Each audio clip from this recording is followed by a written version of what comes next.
The Butterfly House of London Zoo is full of beautiful specimens. Here, in this replica of their natural habitat, they can thrive, away from predators and other threats. But in the wild, life is more difficult, and butterflies are becoming harder to find. That's certainly what Amy Walkden and Emma Grice are finding in their rural village of Abbott's Kerswell. What colour is it? Behind it? What colour is it? There it is! Oh, a white one. Has it got? Oh, I saw that one is a large white. After school, Amy and Emma often take their children and school friend butterfly spotting. It's fun to go on a nature walk, but they're also doing it to provide data for the charity Butterfly Conservation. Having a yearly record of what is around and what isn't around, I think, is really good scientific data to indicate changes such as global warming and habitat destruction.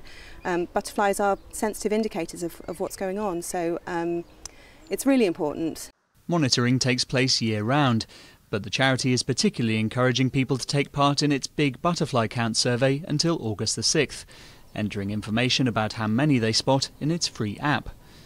Data from volunteers helped produce Butterfly Conservation's latest report. Lead author Richard Fox says its findings are alarming. 80% of species are in decline, and butterflies are no longer present on average in nearly half the areas they were found 50 years ago. The major causes of the decline are what we humans have done to the landscape in the UK over the past 50, 60, 70 years. And so that's things like the intensification of agriculture, which is not just chemicals that go into that, pesticides and fertilisers, but also changes to the landscape. So removing hedgerows, maximising the space for growing crops and pushing nature out of farmland. Back at home, the Walkdens are also raising caterpillars in their garden. Young Robin already has a good idea of how important this is.